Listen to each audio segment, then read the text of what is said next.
están? ¿Cómo andan? En unos minutos se va a estar conectando el ingeniero Heredia, porque van a continuar con él las clases, pero yo me conecto brevemente para acordar con ustedes un día en el cual podamos terminar una partecita que quedó pendiente de centro de gravedad, que lo vieron con el ingeniero Heredia la semana pasada.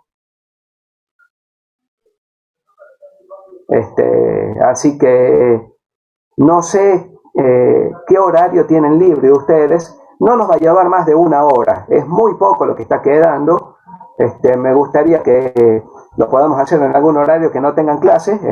Nos metemos en el mismo link del aula de segundo año y completamos lo que está faltando. ¿Qué día puede ser, chicos?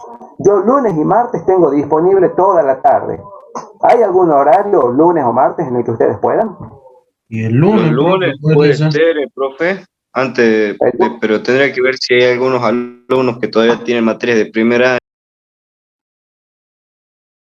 ¿El lunes qué horario tienen libre ustedes? Yo, profe, de 7:15, a partir de las 7:15 en adelante. 7:15. Todos tienen... Yo puedo ese horario, profe. Los que cursan segundo año, pregunto yo, ¿no? Porque está bien, puede haber alguno que recurse un caso particular, que recurse alguna materia, bueno, ya veremos. Pero los que están cursando segundo año, a las 7:15 no tienen ninguna materia, tienen libre. Sí, profe, tenemos libre. Bien, de 7:15 a 8:15 podría ser el día lunes, entonces. Por mi parte está bien, profe. ¿Sí? Como les digo, no va a ser más de una hora, máximo una hora, probablemente un poquito menos también. ¿Sí? Entonces, lo que vamos a hacer es que ya les voy a dejar yo un mensaje en el grupo de Ingeniería Electromecánica 2, avisándoles que el lunes vamos a conectarnos para terminar de ver una partecita que es muy importante del centro de gravedad, y lo van a necesitar para poder resolver el trabajo práctico número 1. ¿Sí? Hablando de eso, sí. ¿La fecha del trabajo práctico quedaría fija o con esto de que usted nos tiene que dar ese último cosito se movería? ¿Ya fijaron la fecha con el ingeniero Heredia? Había dicho el profe como fecha tentativa el 22 de abril, así que el jueves que viene, el miércoles que viene, me parece. ¿Para el de centro de gravedad? Sí. ¿Sí? No, lo vamos a llevar por lo menos una semana más, chicos, porque suele ser uno de los trabajos prácticos que más tiempo lleva, por la parte gráfica, Los otros trabajos prácticos sí se pueden resolver de una semana para otra, pero el de centro de gravedad normalmente les lleva un poquito más de tiempo. Así que se los voy a poner con una semana más. Lo que tengo que hacer es entrar en el campus virtual, cargar el práctico de centro de gravedad con la fecha de entrega, para que ustedes vayan depositando ahí en el mismo campus los trabajos resueltos, ¿saben? ¿Ya tienen formados los grupos? Sí, profe, por mi parte sí. Sí, profe. Bien, perfecto. Recuerden que 3 personas como máximo. Algún caso particular podemos ver, pero la idea sería que no sean más de 3 en los grupos. Y tienen que tener elegido el vehículo con el cual van a trabajar todo el año, ¿sí? Recuerden que son vehículos de los cuales tienen que tener datos disponibles. Cuando hagan el trabajo práctico, el primer trabajo práctico que van a hacer sobre el vehículo es el de centro de gravedad. Cuando hagan este trabajo práctico, lo que van a tener que hacer es, por favor, fijarse en la presentación, hagan una carátula con el número de trabajo práctico, con los integrantes del grupo, con el vehículo elegido. Todos esos datos son importantísimos, que estén en una carátula en el trabajo práctico, ¿sí? Con una presentación como corresponde. ¿Se entiende, chicos? Sí, profe. ¿Sí? ¿Está claro? Martín. Sí, buenas noches. Buenas noches. Bueno, mira, no sé qué te parece, yo me adelanté un minuto y hemos acordado con los chicos, ellos tienen libre el lunes a las 7:15 de la tarde. Ahí nos conectaríamos para completar lo que está faltando de centro de gravedad. Perfecto, me parece muy bien. Bien, así ya completamos eso y, bueno, y tienen en base a eso y en base a lo que ya vimos la clase pasada, para poder, digamos, ir avanzando con lo que es el trabajo práctico número 1.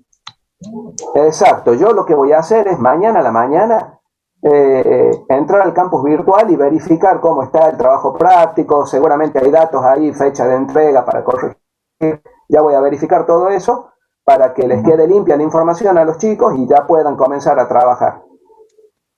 Perfecto. ¿Sí?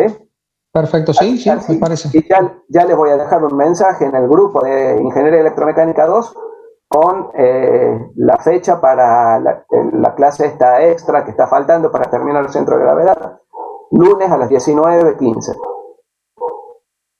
Perfecto, igual como recordatorio lo puedes agregar, digamos, en el grupo WhatsApp, dijiste, ¿no es cierto? Sí. Exactamente, ahí, en el grupo. Bien, bien, para que, por las dudas, hay algún alumno que se haya desconectado momentáneamente y no, para que todos manejen la misma información. Bueno, perfecto. Bueno, de mi parte eso era todo, yo no les quito más tiempo, te dejo de poder comenzar con la clase, Martín. Perfecto, Claudio, muchísimas gracias. Lo que vamos a hacer en primera instancia, vamos a tomar asistencia. Déjenme que por acá coloco la fecha, 14 de abril. Me voy a desconectar. Perdón, Martín. Sí, Claudio. Antes de que comience con la asistencia, yo me voy a desconectar, a menos que necesites que me quede. No, por lo pronto no te hagas problema. Bueno, muchas gracias. Hasta luego, muy chicos. Bien. Luego, profe. Hasta luego, profe. Hasta luego. Bien. Chao, Martín, gracias. Chao, Claudio, hasta luego. Comenzamos entonces con la asistencia. Bergani Ángel. Presente, profe. Perfecto. Romero Brandon. Muy bien. Rojano Edgardo, perdón. Presente. Muy bien. Oliva Fernando. Presente, profe. Perfecto. Herrera Ortiz Kevin. Díaz Vergara Lucas. Mesana Matías. Presente, profe. Perfecto. Acevedo Díaz Máximo. Presente, profe. Bien. Romero Sturzenegger César. Presente, profe. Bien. Moreno Navarro Iván Gabriel. Romero Dante. Presente, profe. Bien. Machi Valentín. Presente. Bien. Pizarro Herrera Jorge Daniel. Presente, profe. Perfecto. Heredia Facundo Daniel. González Martín. Presente, profe. Perfecto. Goyochea Agustín. Presente, profe. Perfecto. Medina Tomás. Presente, profe. Perfecto. Barrio Nuevo Fernando. Presente, profe. Muy bien. Bosetti Gonzalo. Presente. Muy bien. Y Herrera Franco Emanuel. Presente, profe. Perfecto. Bien. Pasemos los ausentes. Herrera Ortiz Kevin. Díaz Vergara Lucas. Presente, Díaz Vergara, profe. Díaz Vergara presente. Muy bien. Listo. Moreno Navarro y Heredia Facundo. Son los que quedarían hasta el momento ausentes. Cualquier cosa después se conecta vía chat o personalmente a través del Zoom. Me dan aviso y lo incluimos, ¿sí? Bien, a ver, déjenme ingresar la clave de anfitrión. Profe, disculpe. Diga. Falto yo por la asistencia. No me nombró. Decime tu apellido, por favor. Castro Ceballos Benjamín. Ahí te agrego al listado. Bueno, profe, gracias. Castro Ceballos, ¿me dijiste el nombre? Benjamín. Benjamín, perfecto, muy bien. Ahí estás agregado al listado y presente en la clase de hoy. Excelente.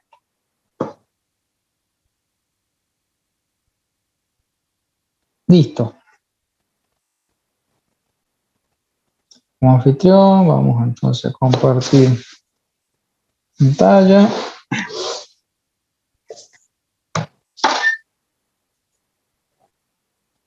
Perfecto. Bueno, ¿qué tenemos para la clase de hoy?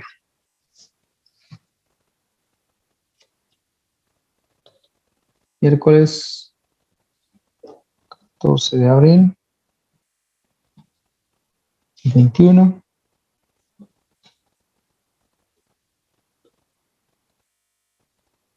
Ingeniería electromecánica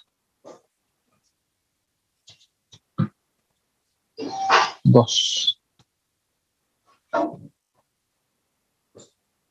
En base a lo que vimos la clase pasada relativa a determinación del centro de gravedad de un vehículo, junto con la clase extra que acaban de acordar con el ingeniero Caram para el próximo lunes, ustedes ya van a estar en condiciones de tener los elementos suficientes para comenzar a desarrollar lo correspondiente al trabajo práctico número 1 referido a determinación del centro de gravedad.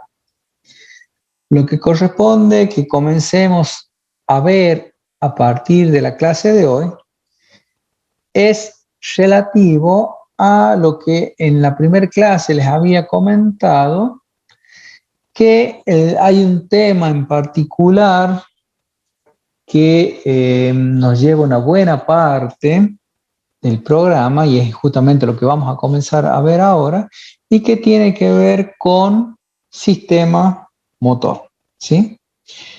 Antes de entrar al sistema, al estudio de lo que respecta al sistema motor en sí, nosotros dijimos que al estudiar al sistema motor y previo a ello, nosotros vamos a tomar una palabrita que va a ser muy recurrente de ahora en más en el dictado de la asignatura, que es, en realidad, acá la palabrita es automóvil. Esa es la palabra, ¿sí? Que creo que ya algo habíamos dicho al respecto, vale la pena recordarlo. Es una palabra compuesta, ¿sí? En la cual básicamente consta de dos partes. Una de ellas que tiene que ver básicamente con un significado que dice algo así como por sí mismo o por sí solo, ¿sí? La parte inicial de esa palabra compuesta, es decir, la parte referida a la auto, con ese significado, y una segunda parte de esta palabra, básicamente, que justamente se deriva de la palabra movilidad. Quiere decir entonces que si nosotros quisiéramos ensayar una definición para esta palabra compuesta, nosotros con cierta propiedad deberíamos hacer referencia a un vehículo, ¿sí?, que cuenta con movilidad propia. En esto de movilidad propia reside en ese concepto justamente el hecho del objeto de estudio que habíamos mencionado anteriormente, que es justamente el motor del vehículo automóvil. Existen distintas variedades de motor, vamos a ver.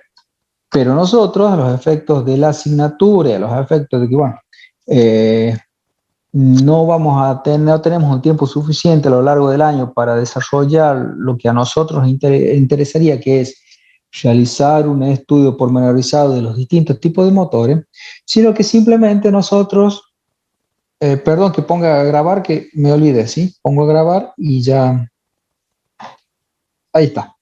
Entonces, volvemos a esto. Decíamos que esto de la definición del vehículo que cuenta con movilidad propia lleva implícita en esa definición un concepto que tiene que ver con el elemento fundamental que le otorga esa posibilidad de la movilidad por sí misma, por sus propios medios, que es el motor. En rigor de verdad, los distintos motores que equipan a los vehículos que reúnen estas características que acabamos de definir son de diversos tipos, y son de distintos, más que todo, clasificaciones, ¿sí? Entendiendo que en algunos casos dicha clasificación responde al hecho de considerar el tipo de combustible. A ver, ustedes habrán escuchado nombrar, por ejemplo, motores nafteros, motores gasoleros o diésel, ¿sí? Entonces, esa clasificación de los motores justamente está hecha a priori en base al tipo de combustible que utiliza. Y al hablar de combustible, nosotros estamos haciendo referencia básicamente, en términos generales, a ese tipo, y si hacemos referencia a esos motores, nafteros, motores diésel o gasoleros y demás, y le agregamos una tercera opción que podría ser los motores GNC, dan cuenta básicamente del tipo de combustible que utilizan, que en términos generales se refiere a productos que son derivados de los hidrocarburos. Quiere decir entonces que al hablar de motores, ¿sí?, aparece dentro de esa clasificación que mencionábamos los motores que son nafteros, motores que son diésel o gasoleros, y podemos agregar otro tipo de motores que son los motores de GNC. Dentro de ese amplio abanico que nos ofrecen las motorizaciones de distintos tipos de vehículos, Disculpe, profe. por una cuestión... Sí. ¿Los eléctricos no entrarían? Sí, exactamente, los agregamos por acá. Bien. Dentro de los eléctricos tenemos, a su vez, los que son híbridos,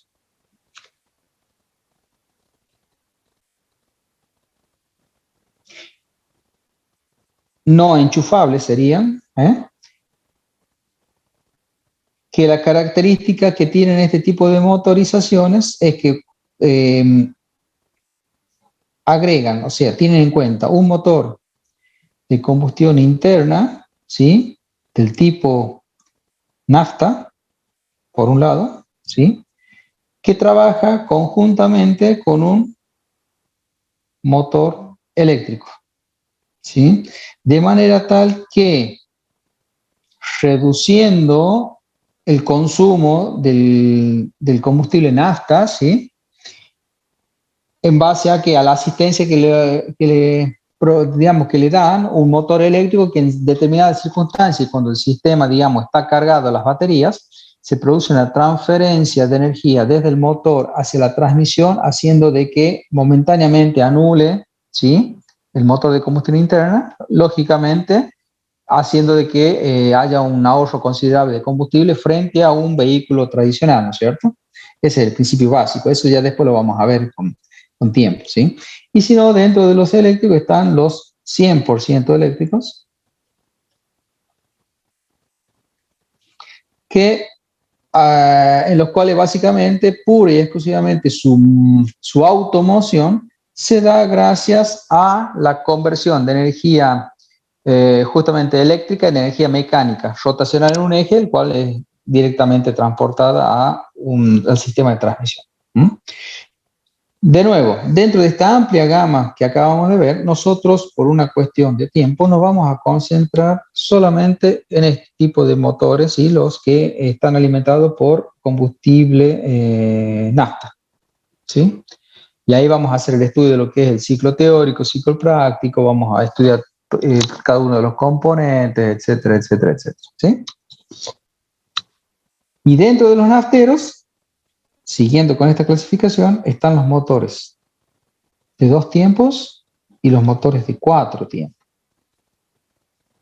Un motor de 2 tiempos, hoy por hoy, en forma casi exclusiva, está destinado al equipar el caso de los, ponemos bien acá clarito, ciclomotores. ¿Sí? Es los motores de baja cilindrada en términos generales, ¿sí? Mientras que los motores de 4 tiempos para las motos de mayor cilindrada y en el caso de los vehículos automotores.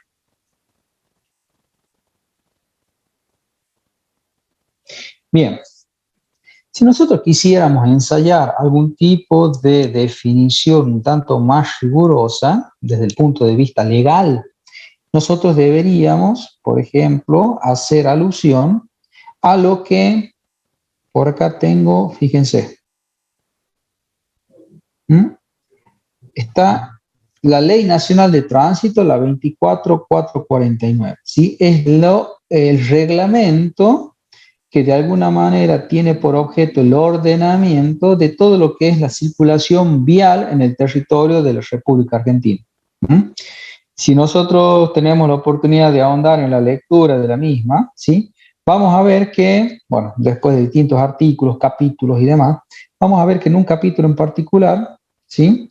De definiciones que le llaman, fíjense, el artículo 5 de definiciones de la ley, en uno de sus apartados, fíjense, destina uno de sus apartados justamente a definir lo que estamos tratando en estos momentos. Es decir, en su apartado X, ¿sí? Del artículo 5 dice: vehículo automotor, todo vehículo de más de 2 ruedas, fíjense que acá ya hace una lo cataloga y hace una clasificación en función del número de los puntos de apoyo que serían, que ya vamos a ver, digamos, cuando termine de ver con el ingeniero, que en definitiva la cantidad de neumáticos representa los puntos de apoyo que tiene del vehículo con respecto al suelo, que tiene motor, esta característica fundamental que hablamos de la automoción, del elemento, ¿no es cierto?, que sirve para transformar energía y poder cumplir con esa función.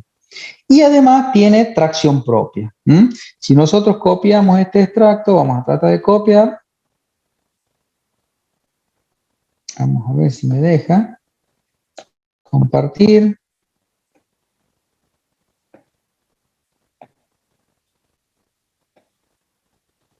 A ver si lo pego. Acá lo puso por acá arriba, fíjense. Entonces, esto que está acá es la definición. Lo anotamos por acá para que les quede. Ley 24449. Ley Nacional de Tránsito.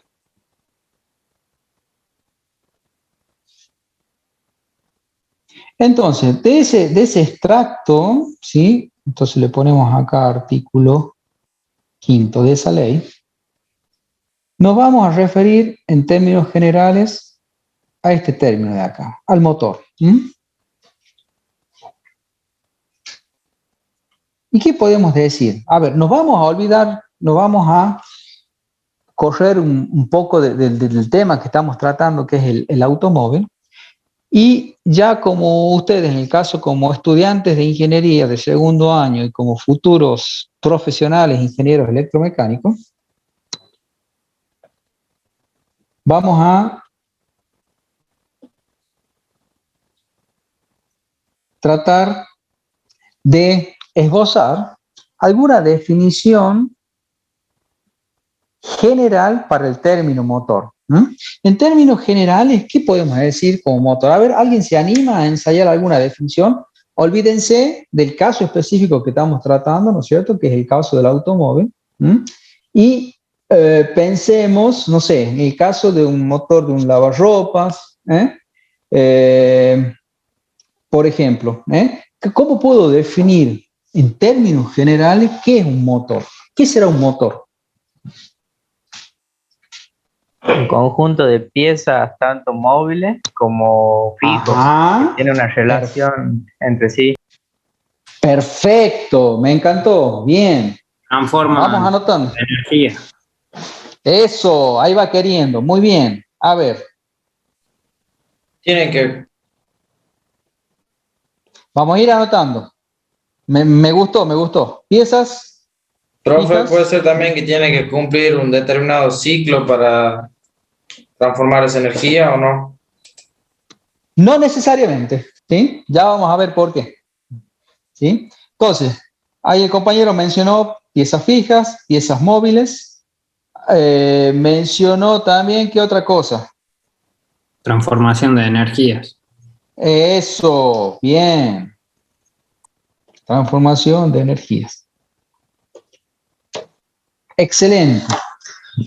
Quiere decir que, así como el compañero lo acaba de expresar, nosotros podemos decir o entender como motor, hablando en términos genéricos, aquel dispositivo mecánico, ¿sí?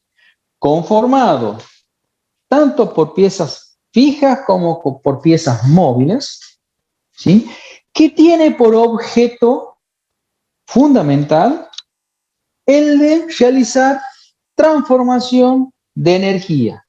A ver, de cualquier tipo de energía en energía siempre mecánica rotacional en un eje. A ver, pensemos, por ejemplo, en el caso, lo vamos a dibujar por acá, el motor del lavarropa, ¿no es cierto? El motor del lavarropa, ¿qué hace? El lavarropa viene y lo conecta, ¿no es cierto?, a la red de energía eléctrica. Yo acá tengo 220 voltios de corriente alterna. Y ese motor de lavarropa, ¿qué hace? ¿Qué tipo de energía está recibiendo a la entrada? Eléctrica. Exactamente. Energía eléctrica. ¿Y lo transforma en qué? Mecánica. Energía rotacional. Exactamente. En energía mecánica rotacional en un eje. Justamente, ¿para qué? Para que ese eje conectado al tambor de lavarropa provoque, ¿no es cierto?, en ese movimiento giratorio, el fin y el propósito por el cual está diseñado el lavarropa. Perfecto, buenísimo. Vamos a otro ejemplo.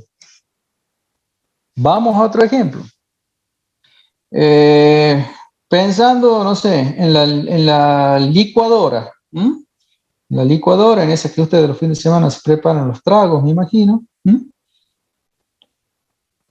¿Qué hace la licuadora? De nuevo, energía eléctrica. Y la transforma en ¿qué? En un movimiento rotacional en un eje. ¿Para qué? Para que la cuchilla logre romper, no sé, el hielo y les dé el tono justo para frise, para el trago que se están preparando el sábado de la noche antes de ir al boliche, pensando en época previa a la pandemia. Entonces, fíjense acá, de nuevo, cómo un tipo de energía que es energía eléctrica es transformada por un elemento que es el motor de este dispositivo y de nuevo es transformado en energía rotacional en un eje. Vamos a otro ejemplo, ya acercándonos a lo que nosotros nos compete.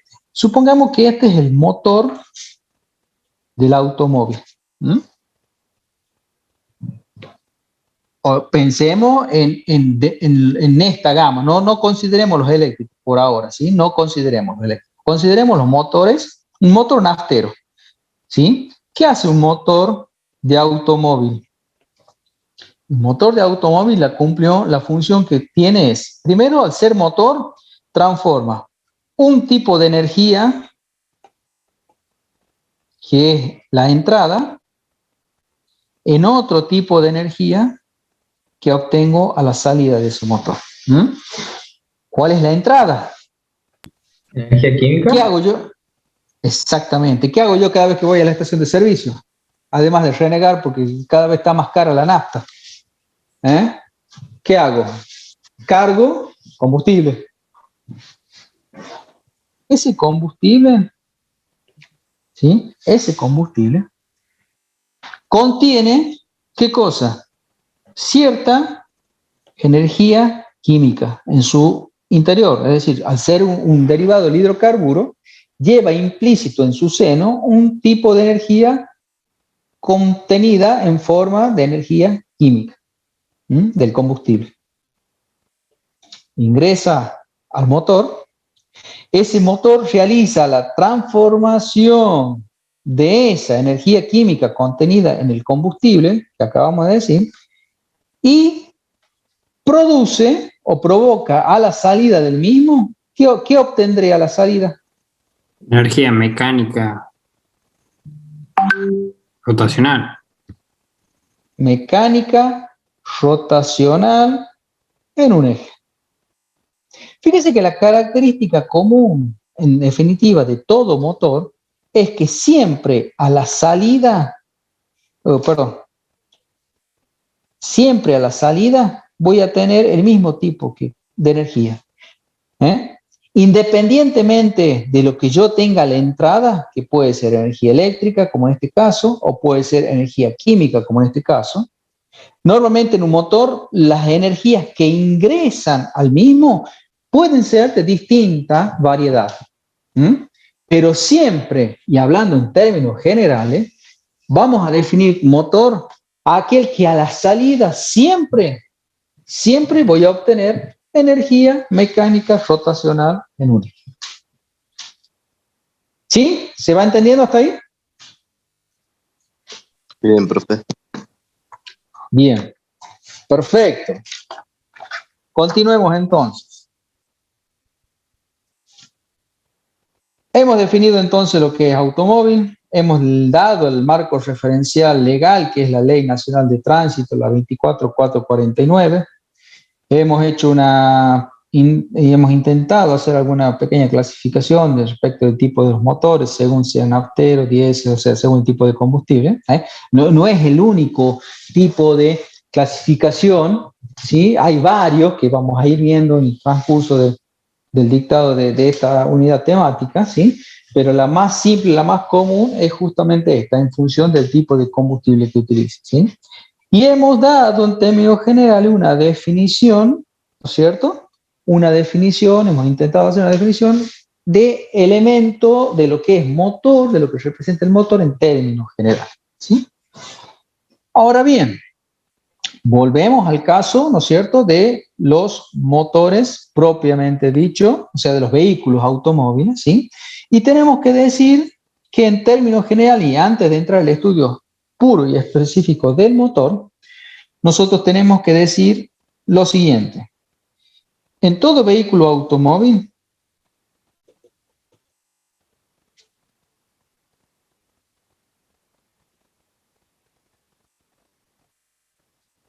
se encuentran contenidos dos tipos de elementos, ¿sí?, que reciben el nombre desde el punto de vista de seguridad, uno llamado seguridad activa y el otro conocido como seguridad pasiva. Por la funcionalidad que tiene el vehículo en sí, ¿sí? Esto de la movilidad propia, gracias a la existencia de un motor, y en el cual hasta ahora sabemos que dentro de ese motor vamos de alguna manera, ya vamos a ver cómo, ya vamos a ver de qué se trata, pero de alguna manera vamos a transformar una energía química de un combustible, ¿sí?, en una energía mecánica rotacional, y vamos a ver que en el medio hay una serie de transformaciones, si se quiere, ¿sí?, de ciclos térmicos, un poco ya para ir hablando apropiadamente, ¿no es cierto?, que van a lograr justamente esto, ¿no?, de la de lograr el objetivo final del movimiento rotacional de un eje. ¿Para qué? Para que después eso recibido y transportado convenientemente hacia las ruedas impulsoras o de tracción del vehículo, me determinen en definitiva la definición que di al comienzo, aquello de la movilidad por modus propio, por sus propios medios.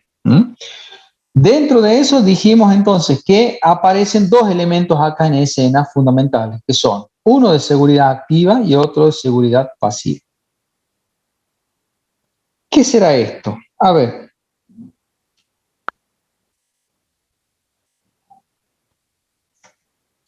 ¿Qué entendemos por seguridad? Elementos de seguridad activa. Dice, es el conjunto de todos aquellos elementos que contribuyen a proporcionar una mayor eficacia y estabilidad al vehículo en marcha, haciendo, ¿qué cosa? Haciendo de que ese vehículo, con la incorporación de esos elementos que ya vamos a mencionar enseguida, Disculpe, hagan, sí. ¿Este Word lo podría pasar? Sí, después quédense tranquilos, yo les comparto todo esto, no se hagan problema. Perfecto, ¿Sí? Gracias, profe. Entonces, todos aquellos elementos que forman parte, ¿sí?, que se incorporan al vehículo automóvil con la única finalidad de que el vehículo sobre el cual yo voy a hacer uso como propietario, como usuario y demás, trate de alguna manera de que eviten accidentes, ¿sí? Esa es la definición principal que podemos llegar a ensayar a la hora de describir lo que se refiere a elementos de seguridad activa. Y ustedes me preguntarán, bueno, pero ¿cuáles son los elementos activos que están presentes en el automóvil?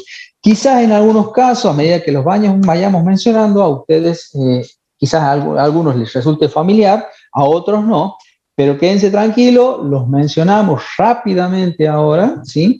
Y después ya van a ver que vamos a profundizar en muchos de ellos, ¿sí?, en el estudio de muchos de ellos, en cuanto a la funcionalidad, elementos que lo componen, etcétera, etcétera. Por ahora, y a los efectos de lo que tenemos previsto para el día de hoy, simplemente interesa que de alguna manera queden claro esto que acabo de mencionar, seguridad activa. Vamos a mencionar algunos de los elementos y después vamos a mencionar cuál sería la definición de los elementos pasivos, los otros elementos que habíamos mencionado anteriormente dentro de esta clasificación, con sus respectivos elementos, ¿sí? Entonces, habiendo definido la seguridad activa, uno de los elementos que forman parte de esta seguridad activa es el sistema de frenado, el sistema de freno. Nosotros lo vamos a ver como sistema de freno, ¿sí? ¿Cuál es su función principal? Básicamente, al considerar que un vehículo automóvil tiene movilidad, quiere decir que adquiere va a tener cierto movimiento, cierta inercia, cierta velocidad.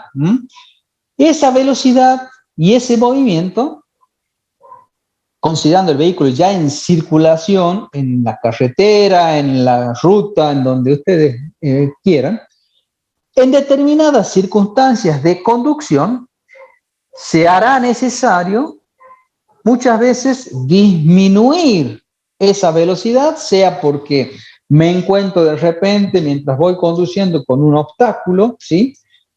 Un bache, que acá en La Rioja es muy común, ¿no es cierto?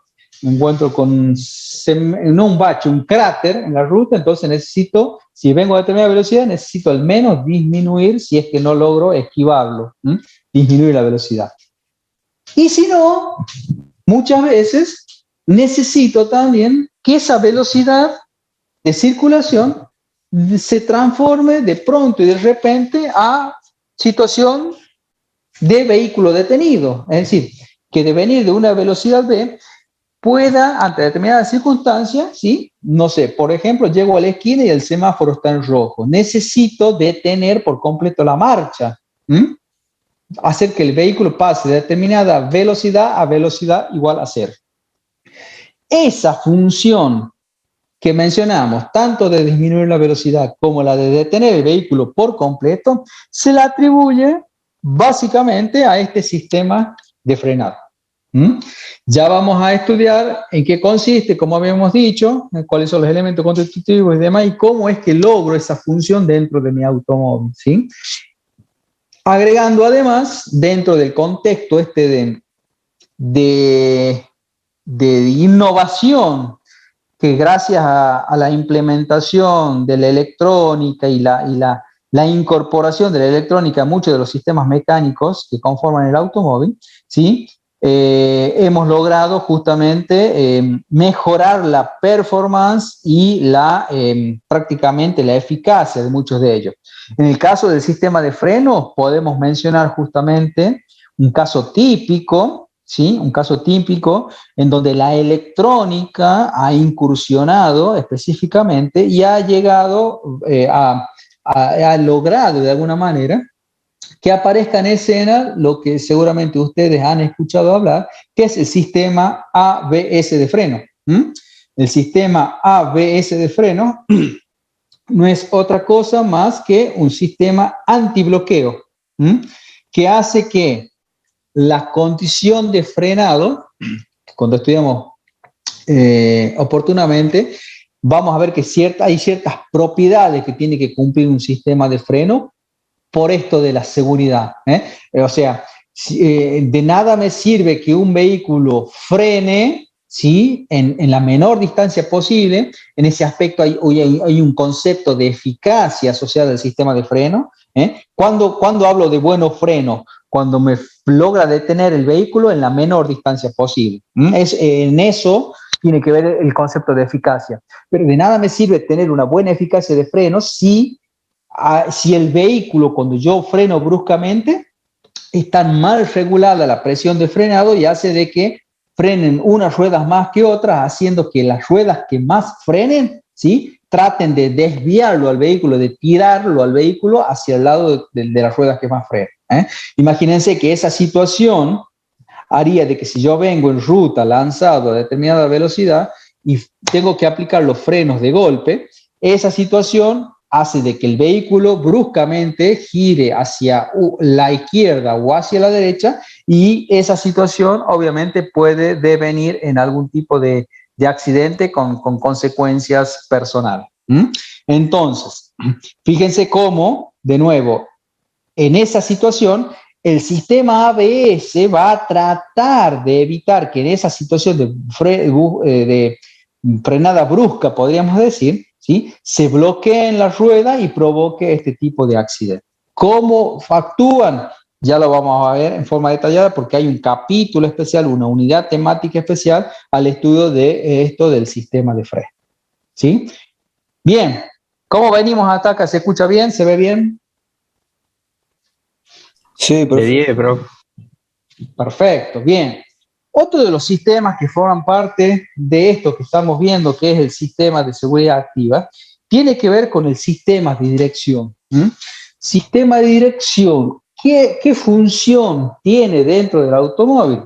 Justamente como la palabra lo dice, es la de aquel sistema en la cual, y a voluntad del propio conductor del vehículo, pueda, ¿sí?, realizar maniobras y cambios en la dirección, ¿sí?, del vehículo. Es decir, si un vehículo viene en línea recta viajando y necesito doblar en la esquina, además de poner el guiñe, ¿sí?, lo próximo que tengo que hacer, y luego de disminuir la velocidad, ¿no es cierto?, tengo que actuar sobre un elemento que es normalmente un volante, ¿sí?, y ese volante, y a voluntad del conductor, voy a girar más o menos actuando ese sistema en términos generales y en el 99% de los casos, el sistema de dirección actúa sobre las ruedas delanteras del vehículo, ¿sí?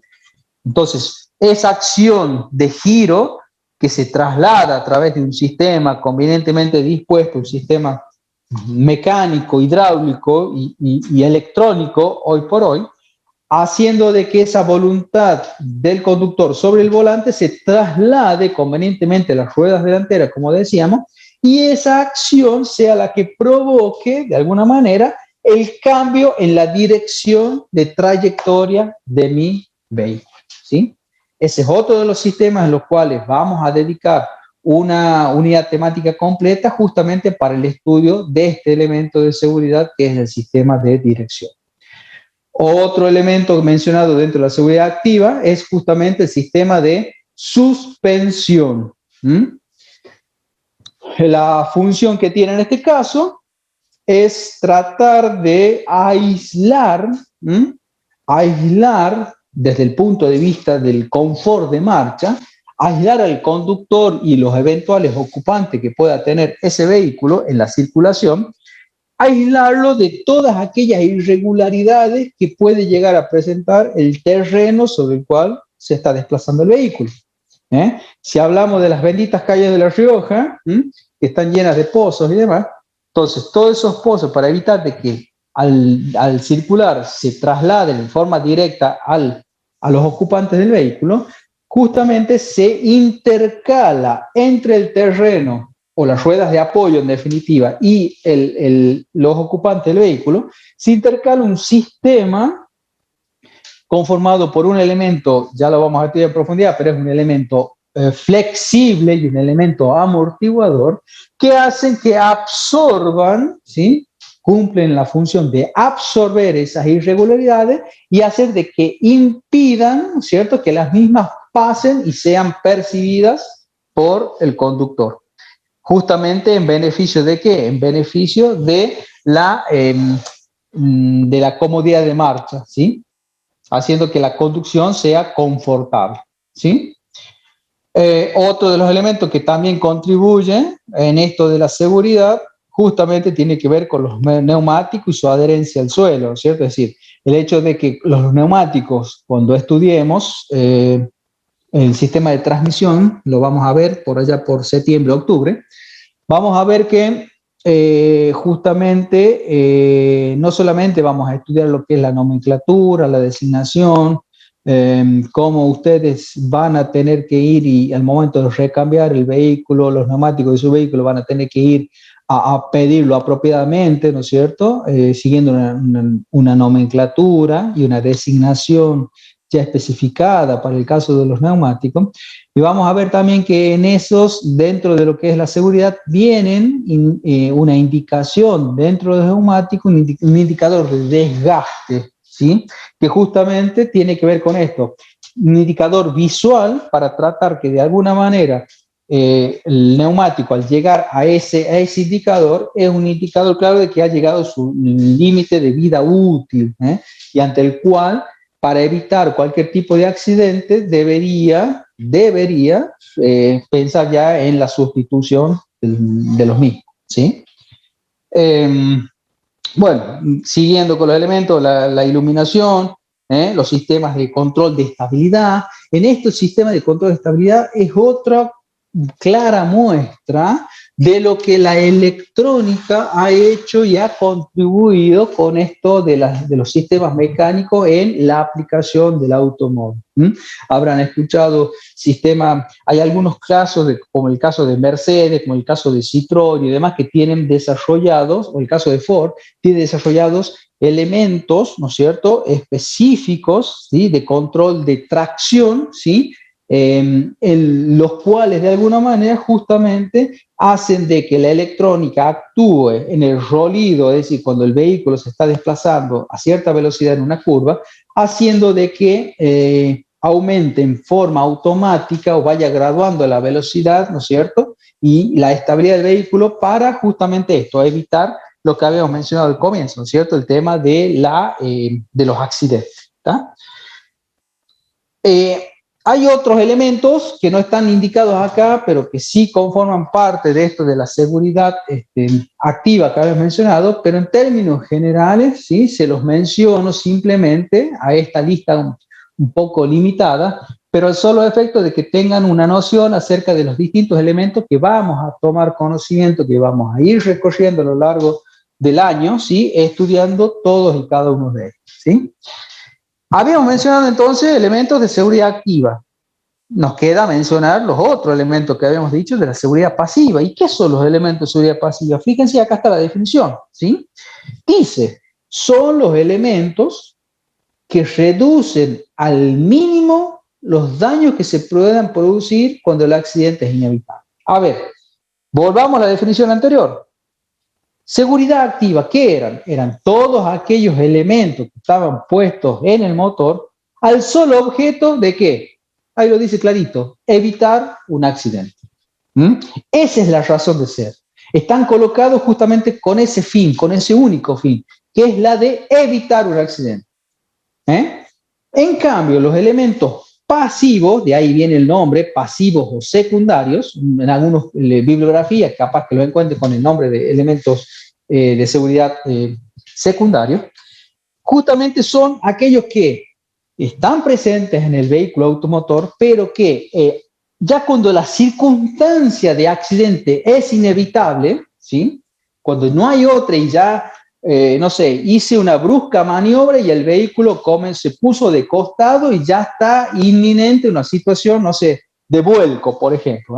Cuando esa situación ya pasó lo evitable y ya estoy del lado del inevitable, ¿sí? Es ahí donde tienen su actuación estos elementos, ¿sí? ¿Y cuáles son esos elementos? El principal elemento, ¿sí? El caballito de batalla que tiene esto de los elementos de seguridad pasivos, justamente son los cinturones de seguridad. ¿Por qué?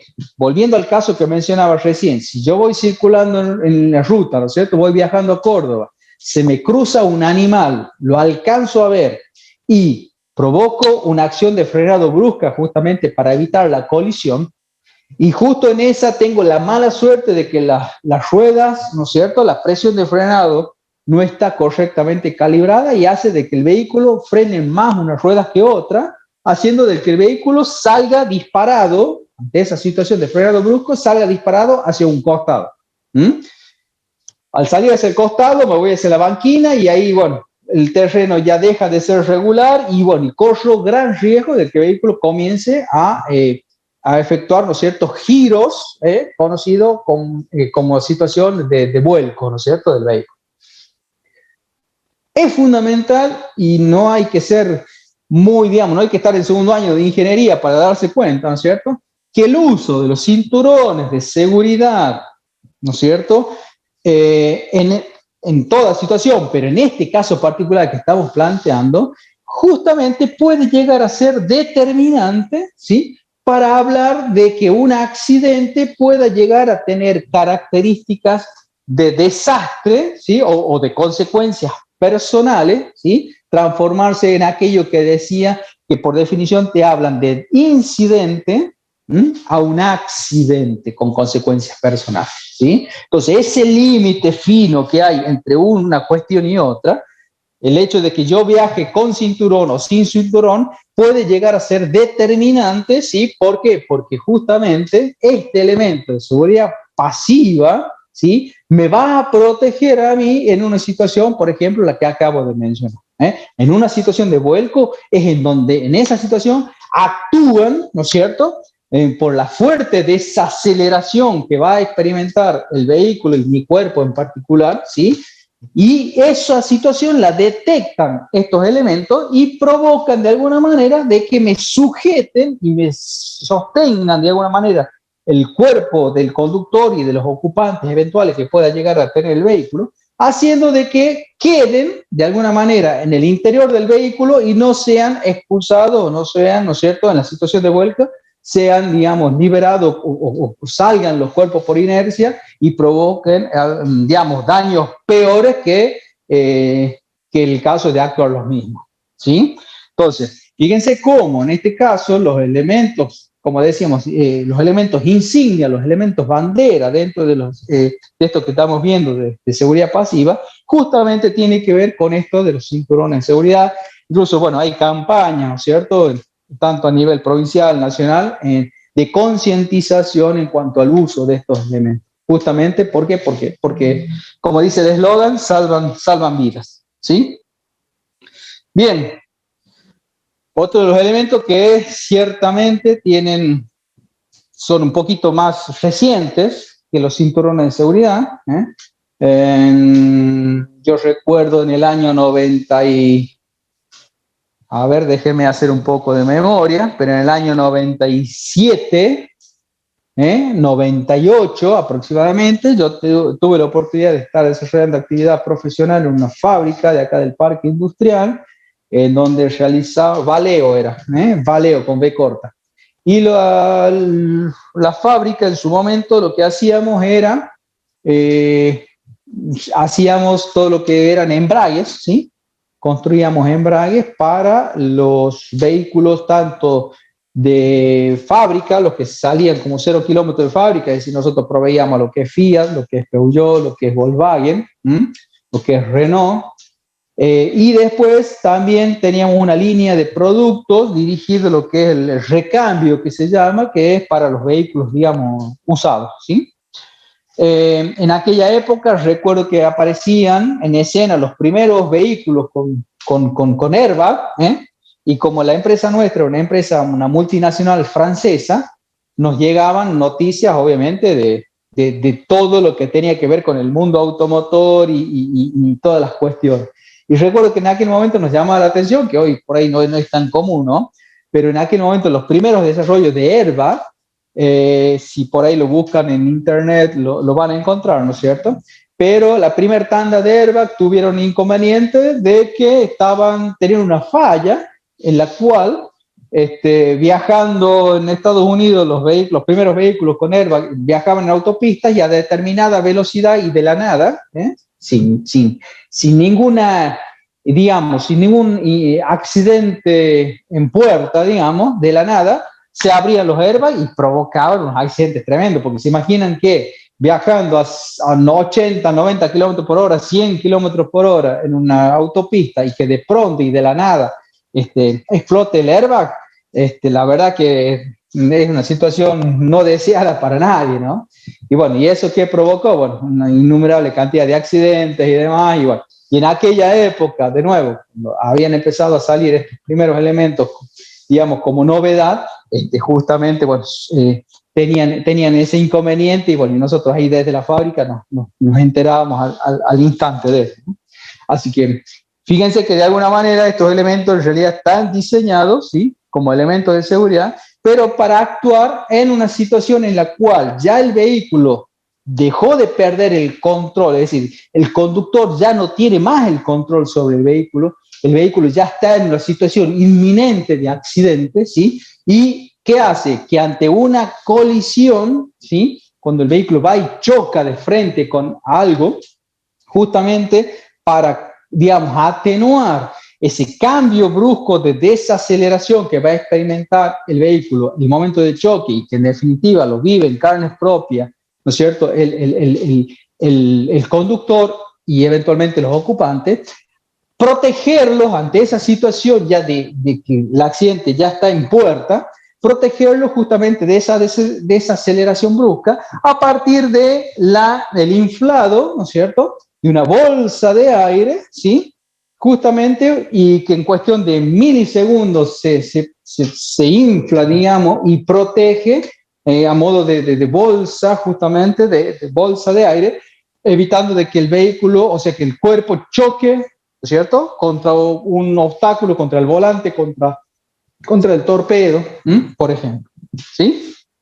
De hecho, bueno, los vehículos de alta gama tienen no solamente airbags frontales, sino que tienen airbags laterales, ¿no?, para proteger lo que podría llegar a ser, digamos, golpes laterales, o sea, no solamente choques frontales, sino choques laterales. ¿Cómo estamos hasta acá? ¿Se entiende más o menos? Sí, profe. Sí, profe. Bien, excelente. Profe, algo de los airbags también que se decía mucho y que producían algunas lesiones cuando se inflaban, ¿no? Sí, porque el gas con el cual, digamos, estaba contenido inicialmente en una ampolla, ¿sí?, que luego de esa ampolla y el momento del accidente se liberaba y pasaba de la ampolla a la bolsa, digamos, en algún momento provocaba algún tipo de, al estar contenido en la ampolla, provoca algún desprendimiento de la parte interna de la ampolla, ¿sí? Entonces es como que quedaban pequeñas esquirlas, si se quiere, o pequeños elementos metálicos contenidos en ese aire, en parte gaseosa, de manera tal que cuando se reventaba el airbag, esas hacían como pequeñas, digamos, misiles o proyectiles que impactaban directamente en el cuerpo de las personas, digamos, de los ocupantes, ¿sí? Y es ahí en esos primeros ensayos y demás que se fueron corrigiendo todas esas cuestiones, ¿no? A día de hoy ya son elementos prácticamente muy seguros, ¿no es cierto? Así que bueno. Bien, continuemos. Chasis y carrocería. El chasis o carrocería, ya lo vamos a ver después en detalle la clase que viene, pero el chasis o carrocería para el automóvil es lo mismo que para el cuerpo humano es la estructura del sistema óseo. Es decir, nosotros como personas, como seres humanos, no tendríamos la capacidad ni la posibilidad ni de pararnos, ni de sentarnos, ni de desplazarnos, ¿sí? En forma erguida, sin que tuviéramos el sostén, ¿no es cierto?, del sistema óseo. Si no, seríamos, como dice el cuento, un sachet de leche, no tendríamos posibilidad de mantenernos erguidos por cuenta propia bajo ningún aspecto. Trasladando ese concepto al caso del automóvil, la carrocería o el chasis, según el caso, ya vamos a ver cuál es la diferencia en sí, es una cuestión prácticamente histórica, podemos decir. Recuerden que en cada tema que nosotros vamos a ver, vamos a hacer un recorrido histórico. Lo primero que vamos a hacer, un planteo de un tema, vamos a definir qué es ese tema, para qué sirve, en qué se usa y demás. ¿tá? Lo segundo que van a ver, y va a ser una característica común, nos gusta mucho con el ingeniero Karam hacer un recorrido histórico, es decir, cómo fue tal sistema, el que estemos viendo en su momento, en el desarrollo o en la aplicación de los primeros vehículos, ¿sí? Y cómo ha ido evolucionando en el tiempo hasta, por ejemplo, la actualidad.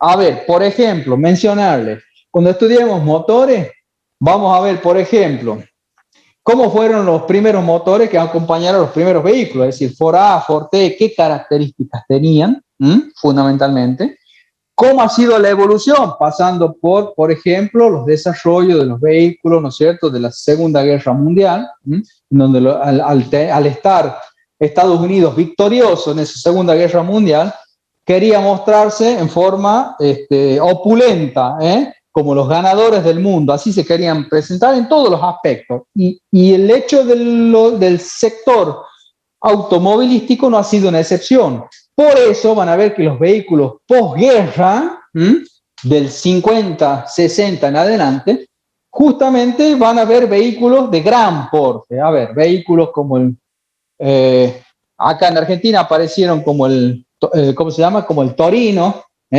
como la Coupe Chevy, todo ese tipo de vehículos, ¿no es cierto?, que eran realmente monstruosos, grandes, tremendamente grandes, con motores tremendamente potentes, de gran cilindrada, justamente ¿por qué? Porque estaba en esa onda, seguíamos toda la onda estadounidense, ¿no es cierto?, de vehículos de gran porte. Luego, en la evolución del tiempo, aparecen, ¿qué cosas? Que pasamos de esos vehículos de gran porte a prácticamente a los modelos chinos o japoneses de hacer vehículos que sean cada vez más pequeños, más compactos, de menor cilindrada, y ahí aparece en escena algo que le agregamos a todo eso, desde el punto de vista de que aparece en escena la cuestión ambiental. Hacer de que esos motores, además de que sean vehículos pequeños, como dijimos, ¿no es cierto?, compactos, de baja cilindrada, a su vez le pedimos que para proteger el medio ambiente sean motores con menos contaminantes al aire ambiente, ¿sí?, y que tengan una mayor eficacia. Esto de cuidar al planeta, hacer de que consuman menos, ¿sí?, y que recorran más kilómetros. Es decir, eso se llama autonomía. Se mejoró mucho la autonomía en los últimos tiempos. Los vehículos de gran cilindrada de la década de posguerra hacían pocos kilómetros, ¿cierto?, con 1 litro de nafta. En términos generales, para que se den una idea, un vehículo de posguerra, y en términos generales estabas hablando de vehículos de cilindrada de 5.000 centímetros cúbicos y que podían llegar a ser entre 6, 7 y en el mejor de los casos 8 kilómetros por litro de nafta. Mientras que hoy, en base a esa componente nueva que estamos mencionando, que viene de la mano también con motores de baja cilindrada y todo demás, y estás hablando en el caso de los vehículos que pueden llegar a estar entre los 18 y 20 kilómetros por litro de nafta. Entonces, fíjense cómo esto, ¿no es cierto?, de la componente histórica que vamos a ir introduciendo en cada uno de los temas, nos hace ver un poco el panorama del porqué de la existencia de tal o cual motor o tal o cual vehículo en tal o cual época. ¿Sí? ¿Se va entendiendo más o menos?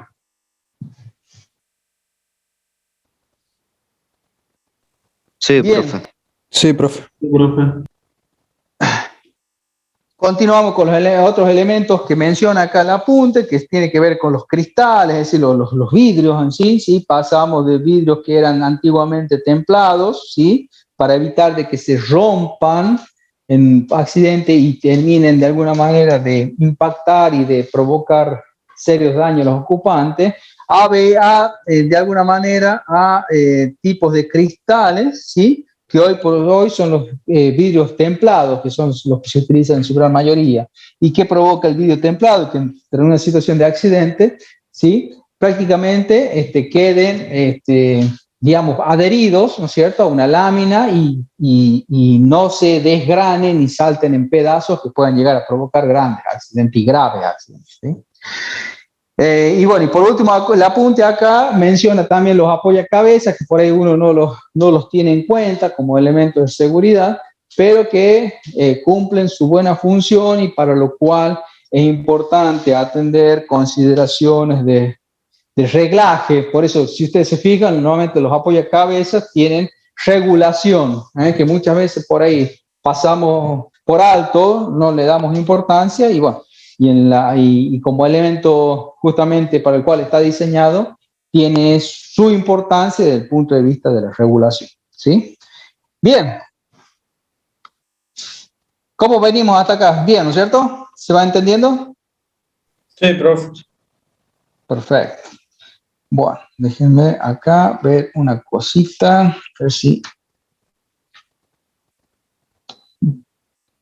que tiene que ver, vamos a ver si puedo proyectar un video que tiene que ver con esto de seguridad activa y pasiva. Déjenme ver por acá si lo tengo.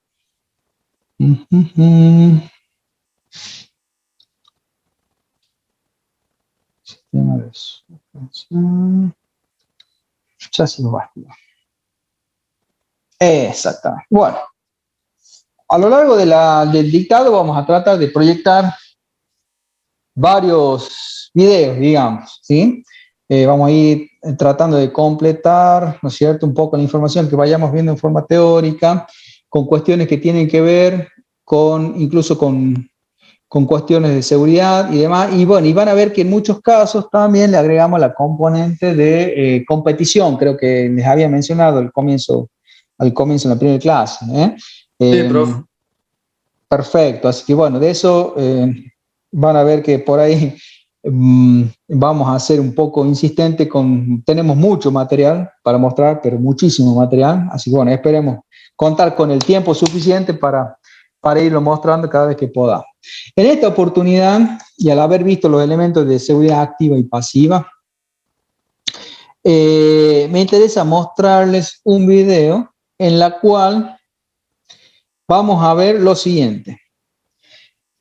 Este video fue extraído de un sitio de internet en la cual se publican todo lo que son los ensayos justamente que tienen que ver con esto de seguridad activa y pasiva en los vehículos y que hace justamente una ponderación, una valoración, haciendo al final de todo un ranking que determina de alguna manera, un ranking de orden internacional que determina, ¿no es cierto?, la calificación que dice, bueno, los 10 autos más seguros del mundo son estos, track, y te tira un listado y en base a ensayos que hicieron, pruebas y todo demás. en términos generales, las características de ese tipo de ensayos son tipos de ensayos que son, ustedes van a ver que en términos generales, desde el punto de vista de la ingeniería, cuando se habla de ensayo, van a tener dos tipos de ensayo, un tipo de ensayo que son destructivos y un tipo de ensayo que son no destructivos. En este caso particular, en lo que compete a la medición en el caso de los vehículos, de todo lo que tiene que ver con seguridad activa y pasiva, en todos los casos son ensayos destructivos, en donde la medición de estos elementos que se hace normalmente a partir de distintos sensores y todo lo demás, en definitiva, son ensayos que al final de todo terminan con un vehículo totalmente destruido, ¿sí? Pero que se supone que justamente eso sirve para ir censando y tomando datos y demás a través de sensores, y todo eso sí, van a una base de datos y que después eso procesado convenientemente determinan esto que acabamos de decir, si un vehículo es más o menos seguro que otro, ¿sí? En este caso particular que vamos a ver, vamos a analizar una misma marca, que sería un Chevrolet, ¿sí? Y vamos a ver de alguna manera, no vamos a tener acceso a los datos en sí, ¿no es cierto? A estos, digamos, a los datos reportados por estos sensores, pero sí vamos a ver en donde gráficamente cómo de alguna manera un vehículo de hace 50 años, en donde estaba conformada por un tipo de chasis, ¿sí? Un chasis, ya vamos a ver la clase que viene, pero digamos, de hace, en esa época, en los años 50, época de posguerra, vehículo grande, voluminoso, que una de las características desde el punto de vista, digamos, en cuanto a su estructura, es que estaba conformado por chasis. Ya vamos a ver qué es, ¿sí? Pero fíjense cómo esa tecnología de hace 50 años, comparada con una tecnología mucho más reciente, 50 años después, ¿sí? Van a ver cómo se ha trabajado de alguna manera en mejorar todos esos aspectos de seguridad activa y seguridad pasiva, justamente en tratar de lo que decíamos al comienzo, tratar de hacer de que primero prevenir el accidente, ¿sí? O en el mejor de los casos, si ya no tengo otro y el accidente es de alguna manera inevitable, hacer que los daños que pueda llegar a tener el ocupante o los ocupantes circunstanciales de ese vehículo, tratar de minimizarlos, o sea, hacer que sean lo mínimo posible. Entonces, en este video vamos a ver eso, cómo es una seguridad activa y pasiva en un vehículo de hace 50 años de la marca Ford y en la misma marca 50 años después. Bien, vamos a ver, creo que no tiene sonido, pero ahí lo ponemos a marcha. Díganme si ustedes si lo ven.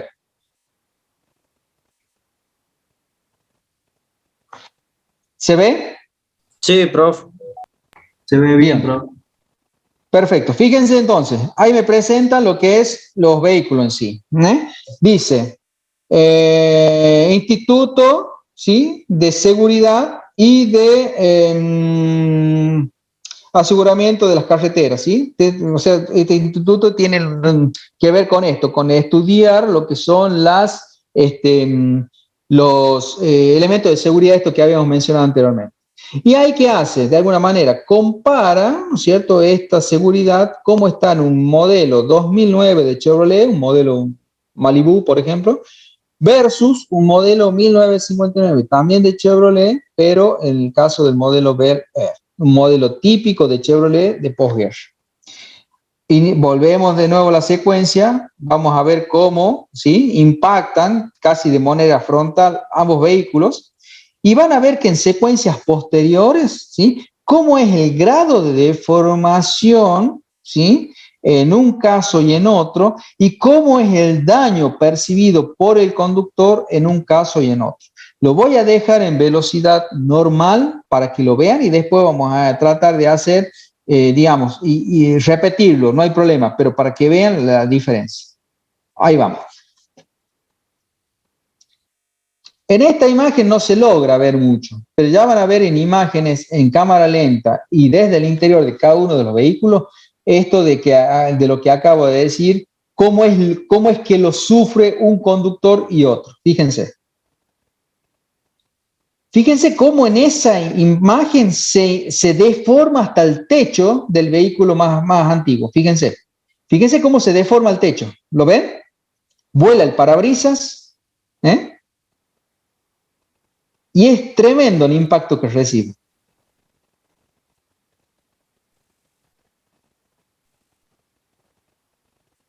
Obviamente que el capó, motor, o sea, la parte delantera sufre un daño tremendo. Fíjense del lado de adentro, cómo lo sufre el conductor. Miren cómo se levanta el volante, toca hasta el techo, ¿no?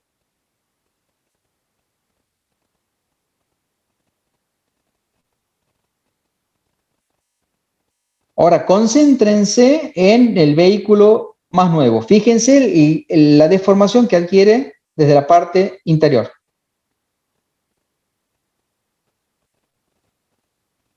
¿Se nota la diferencia, no? Sí, profe. Casi nula. ¿Qué pasa con el habitáculo del vehículo nuevo? Queda intacto. Exactamente. Fíjense ahí. Exactamente. En donde ahí, digamos, absorbe, la idea es que esa parte delantera sea la que absorba todo el impacto y que del habitáculo hacia atrás trate de preservar la forma, ¿no? Disculpe, Si profe, quieren, ¿tiene idea de qué velocidad es eso? y esto nuevamente se hace no a alta velocidad, 60 kilómetros por hora, creo que. Ahí lo vemos de nuevo. Pero es increíble realmente cómo se nota la diferencia, ¿no? Ahí vamos de nuevo. Impacto con altísima, hasta la puerta, miren que se arranca, ¿no? Del otro vehículo.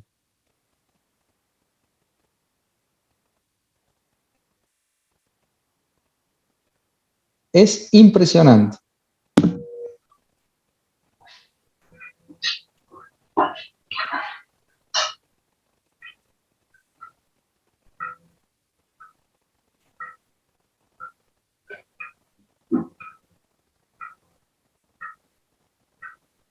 De nuevo la parte interior del vehículo más dañado. Imagínense en esa situación con el conductor así como va sin cinturón de seguridad, ¿no? Los daños que puede llegar a percibir el conductor es tremendo. En este caso está con cinto y con airbag.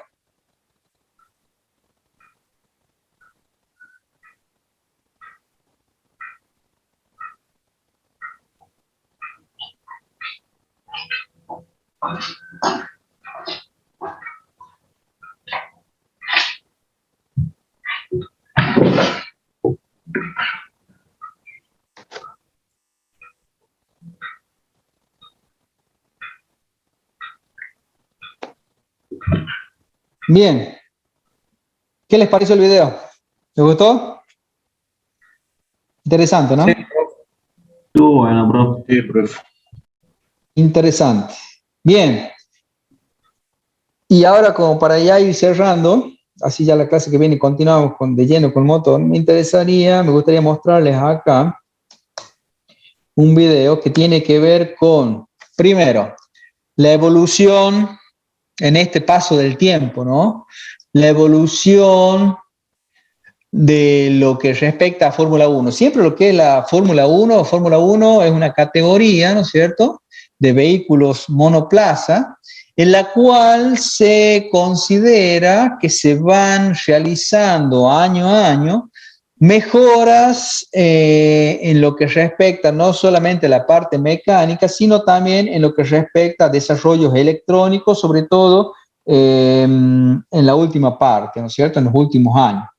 De hecho, hoy por hoy hay grandes pilotos que aseguran de que hoy por hoy prácticamente o sea, un corredor de Fórmula 1 que gana una carrera no es por mérito propio como conductor, sino que es en beneficio o gana digamos, gracias a la tecnología que tiene, o sea, gracias a la electrónica y todo lo demás, ¿sí?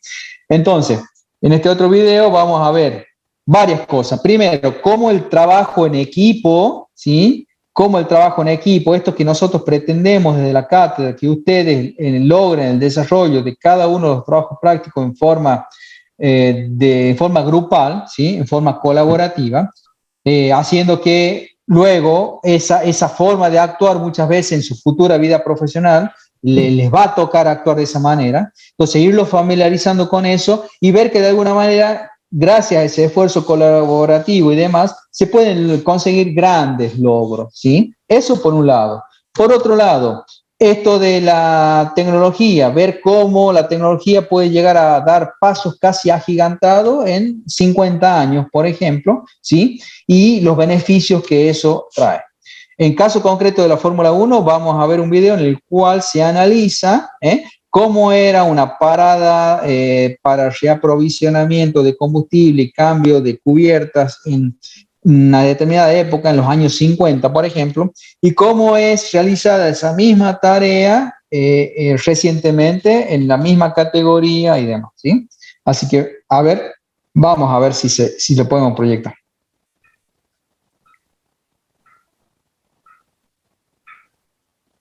...1950... una carrera de Fórmula 1 del año 1950. But Holland comes in for a pit stop. Time to refuel and change tires.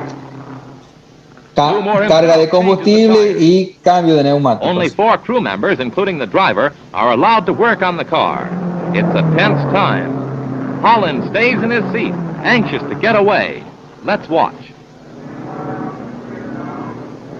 Fíjense el tiempo que se toma la gente.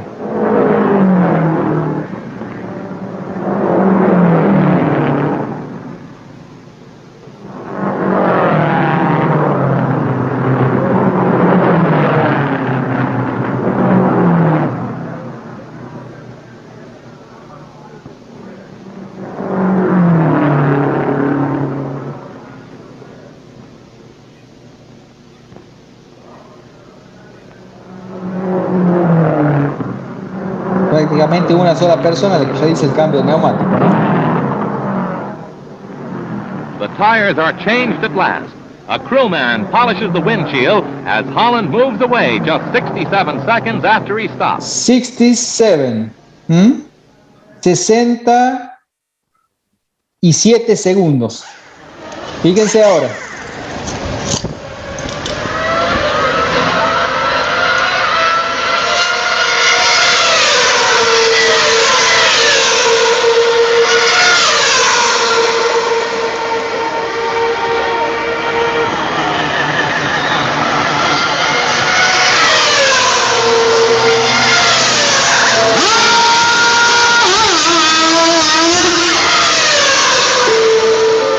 Casi un segundo.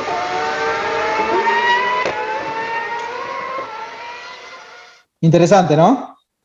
¿Les gustó? Sí, profe.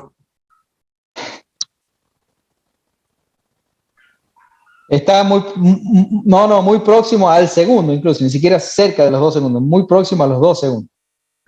Entonces, fíjense cómo esto de la evolución de la técnica, está bien, antes no existían, por ejemplo, los taladros esos neumáticos, ¿no es cierto? Esos que se utilizan para sacar cada una de las ruedas y demás.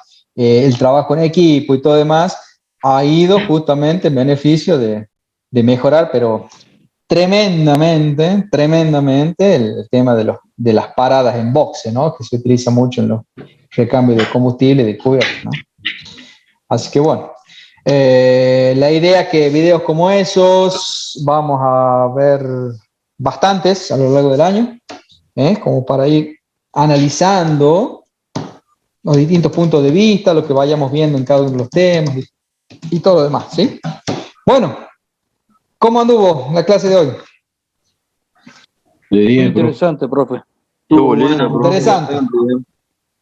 Bueno, esa es la idea. La idea es que se torne interesante, que les atraiga, que no se me duerman, fundamental, que no se me duerman. Pero bueno, la idea es que vamos avanzando y tratando de ver cada uno de los temas que nos quedan bastante por delante. La clase que viene, como habíamos dicho, vamos a comenzar a ver justamente el estudio de los motores. Vamos a analizar la parte histórica de los componentes. En algún momento vamos a desarrollar alguna parte en especial cuando estudiamos sistemas de distribución. Vamos a estudiar el sistema de distribución convencional, tradicional, el sistema que tienen cada uno de los vehículos que tienen ustedes, sus padres, el encargado de llevarnos a la universidad, llevarnos a trabajar y todo demás. Y vamos a ver también cómo es ese sistema y por qué, en base a qué características, cómo es ese mismo sistema en el caso de los vehículos de Fórmula 1. Cómo es que cambia y por qué, ¿sí? Vamos a tratar de introducir conceptos de al solo hecho de ver un motor, que ustedes tengan nociones midiendo dos características puntuales y fundamentales, como puede ser el diámetro de los cilindros y la carrera, ustedes tengan noción acerca de que si ese motor es de un motor de vieja generación o un motor ciertamente nuevo. Entonces, vamos a ir dando esos pequeños tips, esas pequeñas cuestiones, incluso vamos a ver cuando veamos por ejemplo, también el tema de motores, vamos a ver y vamos a aprender cómo calibrar un cuenta-vuelta, por ejemplo, de competición, esos famosos instrumentos que normalmente le agregan a los vehículos de competición, que parece un reloj con número y demás, que sirve justamente para controlar las RPM del motor. Hay nuevamente un testigo luminoso, ¿sí? Que vamos a aprender y vamos a tratar de ver cuál es la función que tiene y cómo es que nosotros lo podemos calibrar y para qué me sirve, digamos, como indicador luminoso. Vamos a entender también por qué cuando vemos una carrera de TC, por ejemplo, largan y en la primera curva vemos que todos los vehículos aparece una llama por el caño de escape. Vamos a tratar de dar el fundamento técnico acerca de eso, de qué significa básicamente, ¿sí? Entonces, todas esas cuestiones las vamos a ir desarrollando a medida que vamos avanzando en el estudio de todo y cada uno de los temas, ¿sí? Así que no se desesperen, que ya vamos a ir viendo entonces esos temas, ¿sí? Así que bueno, diga. Sí. Sí. Ajá. Sí, a ver, decime más o menos. ¿Con cuántas fuerzas las dividiste? Entre 10 y 15 era la recomendación. Bien. Sí, sí. Bien. Sí, no, en términos generales, claro. En términos generales, ese tipo de datos, como dato técnico, aquello que nosotros les recomendamos, que al elegir un modelo traten de asegurarse de que tengan los datos y demás, en términos generales, en ningún lado de ningún vehículo vas a conseguir eso. A los efectos prácticos, lo que nosotros pretendemos es que cuando ustedes armen esa tabla que va a servir de base para el cálculo de lo que es el método teórico, o sea, el analítico y el método gráfico, armen la tabla con cierto criterio. Es decir, uno de los elementos que se acuerdan que decíamos que sí o sí tiene que estar presente es el tema del motor. Puede ser motor y caja. Entonces, en ese motor y caja, ustedes van a tener, digamos, concentrado una gran parte del peso del vehículo. Por ejemplo, si el vehículo, no sé, en el caso tuyo, ¿qué modelo de vehículo tenés? Fiat Palio 2003. ¿Tenés el dato del peso total del vehículo? Bien, ¿cuánto es el peso total del vehículo? Debe andar cerca de 1 tonelada, sí. Entonces, en términos generales, más o menos, entre un 25 y un 30% del peso total del vehículo se lo lleva el motor y caja, por ejemplo. O sea que si estás hablando de un vehículo que pesa en términos generales 1 tonelada y estás hablando entre 250 kilos, 300 kilos aproximadamente, le podés considerar tranquilamente lo que es la caja y el motor. Luego, vas a ir avanzando en el listado y bueno, y después vas a tener tren delantero y un tren delantero y puede andar en los 150 kilos, igual que el tren trasero, más o menos. Después vas a tener que tener en cuenta qué cosa, los asientos, porque recuerda que vas a tener un inciso A y un inciso B. El inciso A es con conductor solo y el inciso B con conductor más acompañante. Entonces, sí o sí, vas a tener que, bajo esas consideraciones, que tener en cuenta el caso de las butacas, tanto delanteras como traseras.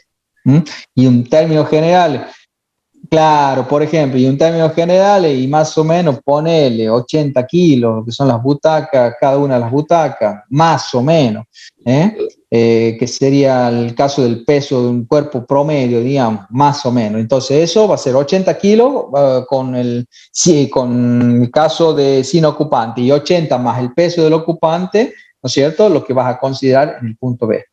Y así sucesivamente. No es que nosotros vamos a evaluar si por ahí, si eligieron, no sé, batería, como les dijimos. No es que nosotros vayamos a decir, no, mira lo que consideraste batería. Vos consideraste que tenía 2,5 kilos cuando en realidad tiene 3,5 kilos. No, lo que vamos a considerar es que con el momento que ustedes elijan batería, digan, no sé, 4 kilos y no digan, por ejemplo, 400 kilos una batería. ¿Se entiende más o menos, no? Esa es la idea. Entonces, que utilicen criterios lógicos y razonables a la hora de elegir cada uno de los pesos. ¿Sí? Perfecto. Bien, ¿alguna otra consulta, alguna duda? Profe, ¿para cuándo sería ese práctico? No está definida la fecha todavía, ya el ingeniero Caram ya le va a decir oportunamente. En todo caso, el lunes, recuérdenle de preguntarle, el lunes cuando tenga la clase esta extra. Normalmente, ¿qué hacemos nosotros? Cuando damos la teoría, ¿sí?, completamos lo que es el dictado de la parte teórica, se da el práctico y a partir de ahí se da más o menos entre 15 y 20 días en promedio para que ustedes tengan tiempo para realizar la elaboración. En este caso puntual de este trabajo práctico número 1, que entendemos que es prácticamente el más laborioso de todos, ¿sí?, en donde ustedes tienen que desarrollar bastante y capaz que le demos un poquito más, podemos llegar a extendernos hasta un plazo de un mes más o menos, pero con la idea de que ustedes no se queden, ¿sí?, no esperen al último para poder realizarlo porque tiene varias cuestiones para ir analizando en el desarrollo, es decir, que ustedes tengan la oportunidad de semana a semana ir avanzando, cosas que si tienen dudas puntuales en cada clase las puedan ir trasladando y que no se queden, ¿sí? Esa es un poco la idea. Perfecto, profe, gracias.